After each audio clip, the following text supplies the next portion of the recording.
Good afternoon. Since Wednesday, April the 29th, we have seen a 7.3% increase in confirmed COVID-19 cases here in Baltimore City.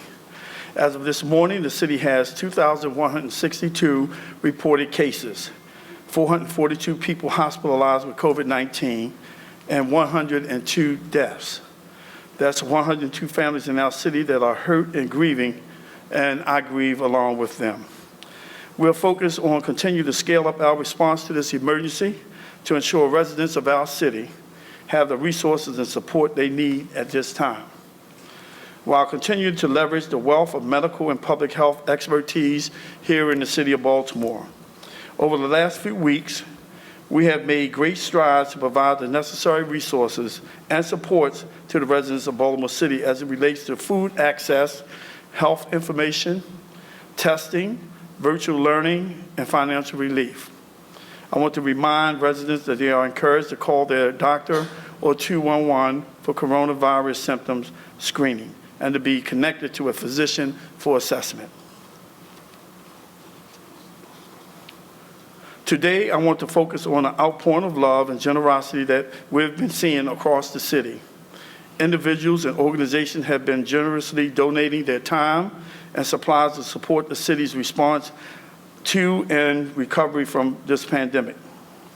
I want to take some time today to focus on some of the generous support that the city has received. From the Target Foundation received over 1,000 respirator masks. Tito's Handmade Vodka and Breakthrough Beverage of Maryland is giving 660 gallons of hand sanitizers to the city to support our first responder and those who are putting their lives on the line every day to ensure our safety and well-being. To date, Tito's Handmade Vodka has donated over 50 tons of hand sanitizers to the communities that need it the most nationwide. We're fortunate to have a partner in Tito's that asks every day, what can we do to help? The Baltimore Mutual Aid Cooperative, Baltimore Health Professional Mutual Aid Cooperative, and the Vivian T. Thomas Medical Arts Academy have all made generous donation of personal protective equipment and disinfected materials, including gloves, surgical masks, N95 masks, isolation gowns, disinfectant wipes, sponges, and more. These donations outfit the city's frontline staff and keep these essential workers and their families safe. We also have a group of volunteers like PPE Baltimore, who have been sourcing and in some cases hand-sewing personal protective equipment for healthcare facilities and first responders across the city. On behalf of the residents of our great city, we thank each and every one of you for helping to keep Baltimore and Baltimore's residents safe at this time. Now, I know I probably sound like a broken record because I keep saying the same message every week, but it's that important. We need everyone to stay home unless you need to go out for an essential reason. And I want to thank the majority of Baltimoreans who have heeded the warning and followed the guidelines. You have literally saved lives. Now I will ask Baltimore City Health Commissioner Letitia Zavasa to update you on our COVID response and our work to support the residents of Baltimore. Good afternoon. Thank you, Mayor Young, for your leadership, and thank you to our partners and my colleagues for their continued efforts to support Baltimore City during this COVID-19 pandemic. It's been a little over 6 weeks since Mayor Young declared a state of emergency in Baltimore City as a result of the COVID-19 pandemic. During this period, we've continued to see the situation rapidly evolve. As the situation changes on the ground, so does our understanding of the novel coronavirus that causes COVID-19. Just this week, the Centers for Disease Control and Prevention announced that in addition to the frequently encountered symptoms of fever, cough, and shortness of breath, COVID-19 patients are also experiencing the following: chills, repeated shaking with chills, muscle pain, headache, sore throat, and/or new loss of taste or smell. If Baltimore City residents are experiencing these new symptoms in addition to cough, fever, and shortness of breath, please contact your primary care physician for further direction. If you do not have a primary care physician, as Mayor Young mentioned, you can call 211 to speak with a clinician and receive guidance, and if necessary, a testing referral and appointment. I'd like to stress the importance of frequently visiting our website, coronavirus.baltimorecity.gov, as we are constantly updating our site with newly available information about COVID-19. However, while new information about the coronavirus continues to come out, we do know that the coronavirus remains a respiratory illness spread by droplets in the air. Because of this, social distancing, washing of hands, as well as wearing masks, and above all else, staying home as much as possible remain the best ways to stop the spread of disease. With the weather looking to warm up this weekend, I'd like to take some time to remind residents that the entire state of Maryland remains under a stay-at-home order and that Baltimore City residents should remain in their homes or places of residence unless they are performing essential activities. A few essential activities as defined by this order include driving to and from work, or if you are an essential employee, obtaining necessary supplies or services for oneself or family, such as food or medicine, and engaging in activities essential for mental health and physical well-being, like running, biking, or walking the dog. If you must go out, please wear a face cloth covering to reduce the spread of disease and continue to remain at least 6 feet away from others that you encounter outside. Thank you, and I'd now like to turn it over to Chief Ford. Thank you, Dr. Jaraza. Thank you very much, Mayor, for your calm and extraordinarily competent leadership in this unfortunately untoward once-in-a-lifetime event. Good afternoon, everyone. We understand that this is a challenging time for everyone, especially first responders, and all the essential employees serving on the front lines. Understandably, COVID-19 has changed the way we all deal with everyday life. And the men and the women of the Baltimore City Fire Department remain dedicated in serving this great community. To that end, we have taken numerous measures to safeguard our members by issuing informational bulletins specifically related to COVID-19. Also by releasing videos via social media in response to members' questions and concerns, while also stressing the importance of wearing the proper PPE. As first responders, we are more vulnerable to COVID-19, and unfortunately, there's no way to get around it. Since its inception, we've had 14 members test positive for COVID-19, and an overall total of 91 members who were off-duty quarantined. I want to thank all the members of the Baltimore City Fire Department, not just for their continued service and selflessness, but I want to also thank all of our members for their compassionate and unwavering service. I also want to recognize a few other members of our partners, agencies. Heart to Heart Transportation, Tailor-Made Transportation Services. Those two entities stepped in during the surge event where we brought in outside transport units to handle low acuity calls. The University of Maryland Medical System, Johns Hopkins Hospital, and quite frankly, all frontline workers who have put themselves out there to offer the best service that the country has to offer, that we definitely have in here in the city of Baltimore during this time.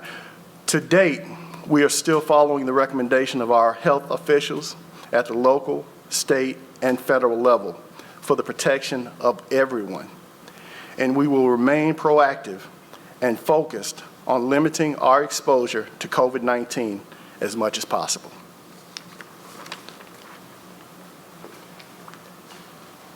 Thank you, Chief Ford, and thank you to all of the men and women of the Baltimore City Fire Department for continuing to go out every day to safeguard the residents of our city.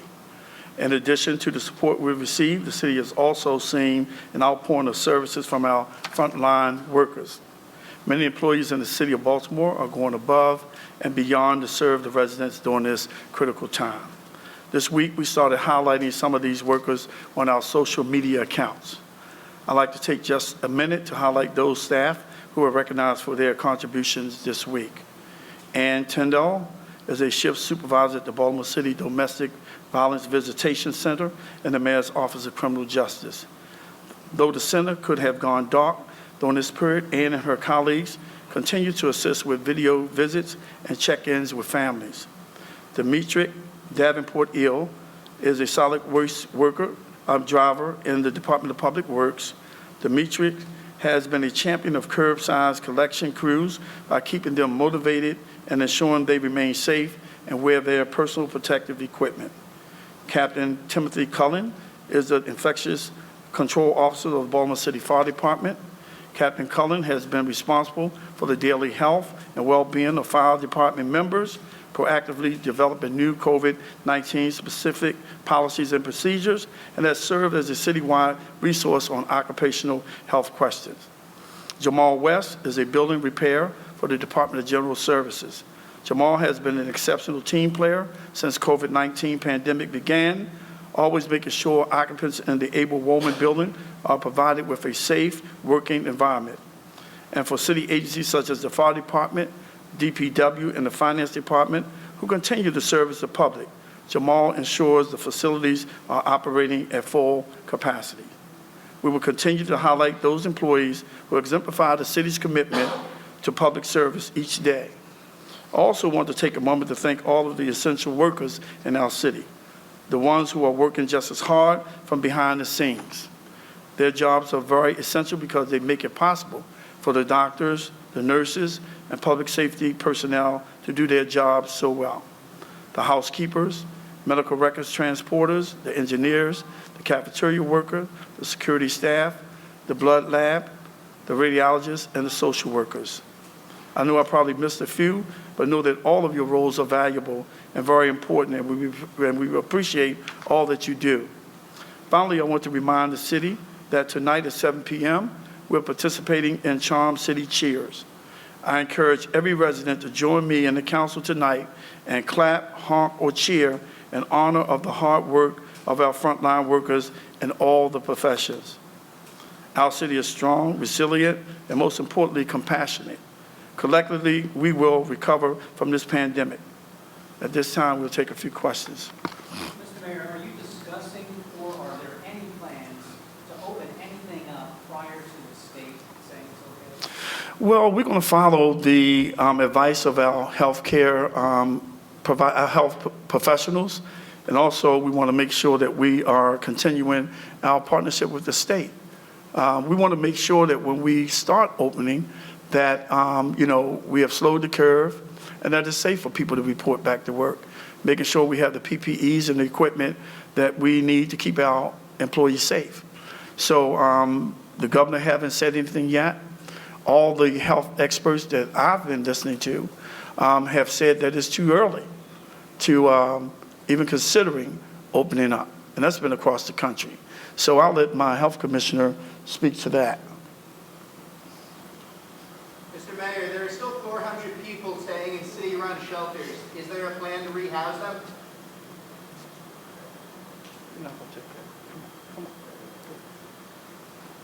So to address your question from earlier, we've reviewed the governor's recovery roadmap, and he outlines a number of things that need to be in place as we think about reopening.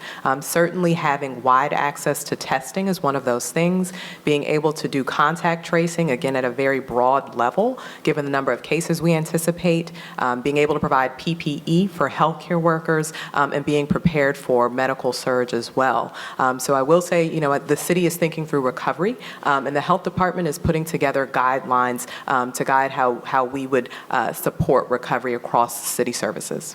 Commissioner, have you got any word from the state as to the distribution of these tests that were purchased from South Korea that now do have approval from the FDA? Has the city been given any indication of what allotment of that might come to you like? So I would defer all those questions back to the Maryland Department of Health. And I want to follow up what you just said. Have you met any of that criteria before you consider opening, the testing, the tracing, et cetera, et cetera? I think we're all actively working towards it across the state. We're trying to build up our workforce with regards to contact tracing. We've brought back a number of other individuals within our department to support contact tracing and are working with university partners to support that as well. Again, testing ideally is becoming much more accessible with the addition of tests to the state. And again, we continue to support our healthcare workers with PPE allotments that we receive from the state. Do you have an update on more testing sites in the city and what criteria specifically is being used to pick the new ones? Yeah, so we're using the similar data that you see on our dashboard to understand where the greatest need is and where we're seeing the highest prevalence. We continue to think through other potential locations, especially if there's an influx of testing, and would certainly consider expanding some of our current locations as well. Other than 21215, are you seeing emerging hotspots anywhere? Are there specific zip codes you're keeping an eye on? So 21218, where Clifton Park is located, it has the second highest number of cases. So that's the other spot that we're seeing as well. Anything else? Mr. Mayor, question about the crime. The numbers are going down. The commissioner just made a report that homicide is solving 60+%. I mean, things. I would let the commissioner speak to that.